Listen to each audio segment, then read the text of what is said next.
بسم اللہ الرحمن الرحیم الحمد للہ رب العالمین والصلاة والسلام علی رسولہ النبی الکریم۔ ہم آج دیکھتے ہیں کہ دعا جو ہے وہ کن حالتوں میں زیادہ قبول ہونے کی امید ہوتی ہے۔ اللہ تعالیٰ غفور الرحیم ہے، وہ ہر وقت کسی وقت بھی کسی کی بھی دعا قبول کرنا اس کے قبضہ قدرت میں ہے، وہ کسی وقت بھی کسی کی بھی دعا قبول کر سکتا ہے۔ لیکن جو ہمیں جن مواقع کی، جن حالتوں کی حضور صلی اللہ علیہ وسلم کی احادیث سے اور قرآن شریف سے پتہ چلتا ہے اور یہ اللہ سے پتہ چلتا ہے، تو ہم کسی وقت ان کی احادیث علیحدہ سے بیان کریں گے، کیونکہ اگر یہ کوئی 19-20 چیزیں بن جاتی ہیں تو ان کو اگر ہم یہاں احادیث کو بیان کرنا شروع کر دیں گے تو یہ بہت زیادہ لمبی لسٹ ہو جائے گی۔ تو سب سے پہلے ہے جی اذان کے وقت، جب اذان ہو رہی ہو تو اس وقت جو ہے اذان سنتے ہی، اذان کے دوران یا اذان کی اقامت ہو جائے، اذان ہو جائے تو اس وقت دعا جو ہے وہ قبول ہوتی ہے۔ اذان کے دوران جو ہے یعنی اذانوں کا وقت ہو گیا، اس وقت دعا ہوگی۔ اذان اور اقامت جب ہو رہی ہو اس کے درمیان آپ کوئی دعا مانگتے ہیں وہ قبول ہوگی۔ پھر مصیبت اور غم زدہ شخص کہ اس وقت جب کہ مؤذن حی علی الصلاۃ حی علی الفلاح کہہ چکا ہو، اس وقت اس کی دعا جو ہے اس کے قبول ہونے کا چانس بہت زیادہ ہوتا ہے۔ پھر جہاد کی صف بندی ہو رہی ہو، سب صف باندھ کے کھڑے ہوں، اس وقت جو دعا قبول کی جائے، مانگی جائے، وہ بہت قبول ہوتی ہے۔ میدان جنگ میں جب جنگ مطلب پورے عروج پر ہو، ہر مومن جو ہے وہ کافر کو اور کافر جو ہیں وہ مومنوں کو قتل کر رہے ہوں، اس وقت جو ہے وہ دعا بہت قبول ہوگی۔ فرض نماز کے بعد دعا کے قبول ہونے کا چانس بہت ہوتا ہے۔ سجدے میں بندہ جو ہے وہ اللہ تعالیٰ کے سب سے قریب ہوتا ہے ایک حدیث کے مطابق، تو سجدے میں دعا کے قبول ہونے کا چانس بہت زیادہ ہوتا ہے۔ تلاوت قرآن شریف کے بعد، قرآن شریف جب آپ روٹین میں ایک رکوع دو رکوع پڑھا اس کے بعد دعا مانگیں گے، انشاءاللہ اللہ تعالیٰ دعا قبول فرمانے والے۔ جب قرآن شریف آپ روٹین سے پڑھتے ہیں، آج ختم ہو گیا جی، پورے 30 پارے آج ختم ہو گئے، جب بھی یہ قرآن شریف ختم ہوگا اس کے بعد دعا مانگی جائے، خاص طور پہ جو قرآن شریف ختم کرنے والا بندہ ہے وہ دعا مانگے تو اس کی دعا قبول ہوتی ہے۔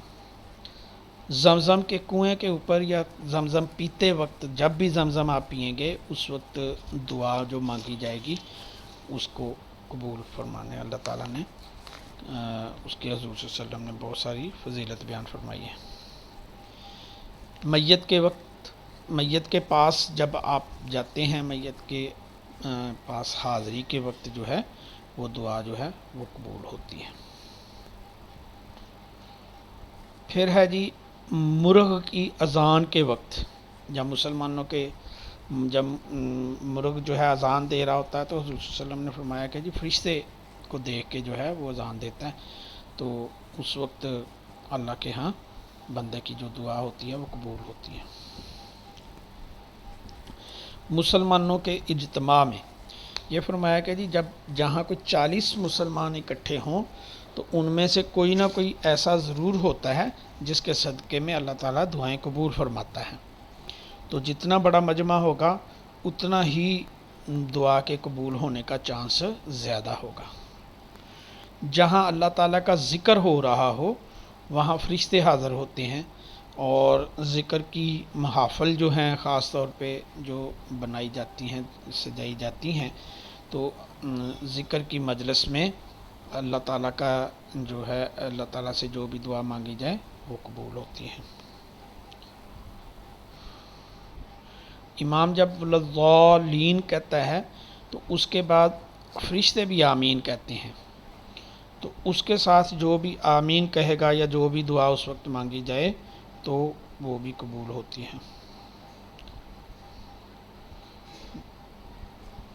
جب اقامت کہی جا رہی ہو اس وقت دعا قبول ہوتی ہے، بارش ہو رہی ہو اس وقت دعا قبول ہوتی ہے، کعبہ پر پہلی نظر کے وقت جو ہے وہ بہت سارے حضرات نے لکھا اور احادیث میں ہے. امام شافعی نے اپنی کتاب میں اس کو روایت کیا ہے کہ میں نے نزول 12 کے وقت دعا کا قبول ہونا بہت سے علماء سے سنا اور یاد کیا ہے. ٹھیک ہے جی.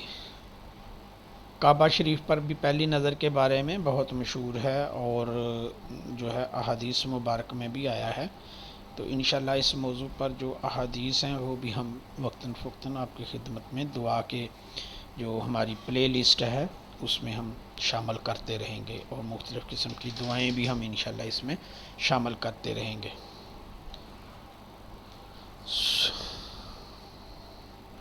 سورہ نام میں ایک جگہ 2 مرتبہ لفظ اللہ آیا ہے. ان دونوں کے بیچ میں دعا قبول ہونا مجرب ہے.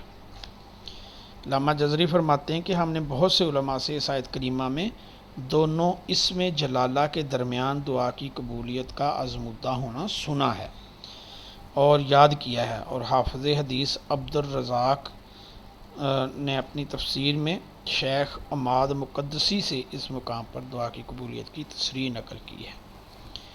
تو یہ 19 حالتیں ہم نے ذکر کی ہیں. یہاں ہم نے مختصر رکھا ہے تاکہ یہ موٹی موٹی حالتیں ہمیں پتہ چل جائیں. ان سب کے ریلیٹڈ جو ہے تقریباً 90% کے اوپر احادیث ہیں.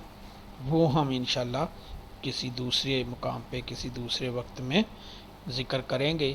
یہ آپ کے ذہن میں رہیں گی, آپ ان پہ غور رکھیں گے اور ان مواقع میں اگر ہمیں میسر آتا ہے تو ہم اپنی اللہ سے اپنی حاجتیں مانگتے رہیں گے.